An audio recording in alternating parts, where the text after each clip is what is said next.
Di wilayah kota Bandar Lampung kembali meresahkan. Polisi meringkus komplotan pencuri perhiasan emas. Kawanan perampok membobol toko elektronik di kawasan Depok dan Tangerang. Pemirsa, aksi pencurian kabel penerangan jalan umum yang berada di pinggir jalan Tangerang Selatan. Dengan menggunakan mobil, komplotan rampok. Ngapa buang? Korban kini makan. Aksi itu baru disadari korban dan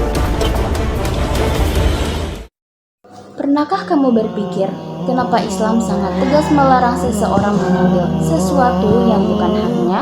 Dan apakah kita benar-benar sudah menjaga amanah yang Allah titipkan, meskipun hanya dalam hal-hal kecil yang sering kita anggap sepele? Assalamualaikum warahmatullahi wabarakatuh.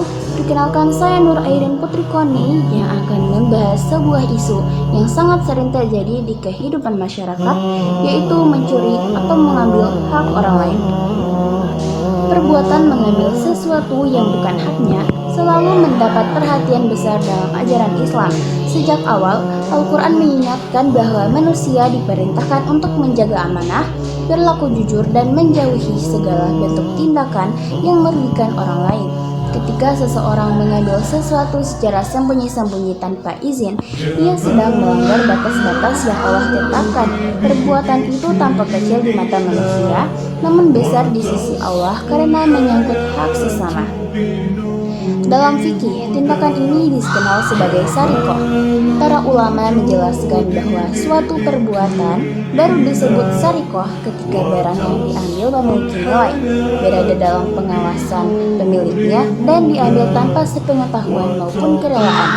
Batasan ini dibuat agar keadilan terjaga, sehingga tidak semua bentuk kesalahan langsung dihukumi berat. Namun tetap saja, sekecil apapun sesuatu yang diambil tanpa hak tetap merupakan dosa dan pelanggaran moral. Allah Subhanahu wa Ta'ala menegaskan ketentuan ini dalam Quran Surah Al-Maidah ayat 38 yang berbunyi, "Wasariqu wasariqatu faqta'u aydiyahuma jazaa'an bima kasaba nakalam minallah wallahu 'azizun hakim." Laki-laki yang mencuri dan perempuan yang mencuri, potonglah kedua tangannya sebagai balasan atas apa yang mereka kerjakan dan sebagai sanksi dari Allah, dan Allah Maha Perkasa lagi Maha Bijaksana. Ulama menjelaskan bahwa hukuman hudud seperti ini tidak mudah diterapkan. Ada syarat-syarat tertentu yang sangat ketat sehingga hanya berlaku ketika kejahatan itu benar-benar membahayakan masyarakat luas. Meskipun begitu, ayat ini membawa pesan yang sangat kuat. Islam sangat menjaga hak kepemilikan dan tidak membiarkan seseorang merampas hak orang lain dengan seenaknya. Seringkali orang menganggap bahwa mengambil barang kecil tidak mengapa, asalkan tidak ketahuan. Padahal, syariat mengajarkan bahwa baik besar maupun kecil, perbuatan itu tetap membuka pintu kerusakan. Seseorang yang terbiasa mengambil sesuatu yang kecil akan mudah tergoda untuk mengambil yang lebih besar. Pelanggaran ini tidak hanya merusak harta orang lain, tetapi juga merusak hati pelakunya.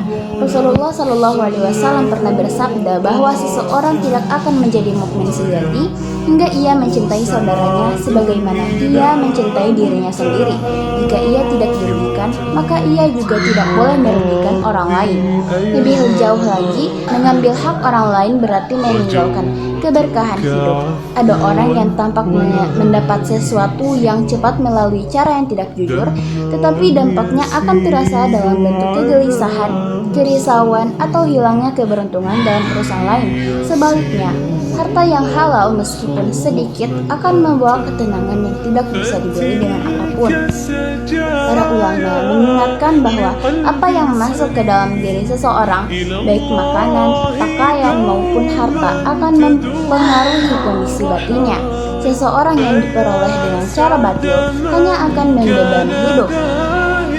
Ketika seseorang menyadari kesalahannya, jalan kembali selalu terbuka. Tobat menjadi langkah yang harus ditempuh dengan sungguh-sungguh. Tobat yang benar dimulai dari rasa penyesalan yang mendalam, diikuti dengan meninggalkan perbuatan itu sepenuhnya, serta bertekad untuk tidak mengulanginya lagi. Selain itu, ia harus mengembalikan hak orang lain yang pernah ia ambil. Jika barang tersebut tidak ada, maka diganti. jika pemiliknya tidak diketahui, maka disedekahkan atas namanya sambil memohon ampun kepada Allah. Vicky menjelaskan bahwa hak manusia harus diselesaikan dengan manusia, sehingga tobat tidak cukup hanya antara hamba dan Tuhannya. Selain itu, para ulama juga menegaskan bahwa perbuatan mengambil hak orang lain muncul dari hati yang kurang terjaga. Vicky memandang bahwa seseorang tidak akan terjerumus jika ia menjaga 3 hal. Yang pertama amanah, yang kedua malu, dan terakhir takut kepada Allah. Ketika rasa malu hilang, seseorang menjadi berani melakukan sesuatu yang sebelumnya ia sendiri anggap salah. Karena itu, menjaga hati adalah benteng pertama sebelum syariat menjaga manusia melalui hukum. Ajaran ini mengajarkan kita bahwa yang menjaga hidup bukan hanya kemampuan atau kecerdasan, tetapi juga kejujuran. Semakin seseorang menjaga diri dari perbuatan yang merusak, semakin Allah menjaga langkahnya. Setiap orang mungkin diuji dengan godaan, baik karena kebutuhan, kesempatan, maupun lemahnya iman. Tetapi, orang yang kuat adalah orang yang mampu menahan. Sekian presentasi materi mencuri dari saya. Assalamualaikum warahmatullahi wabarakatuh.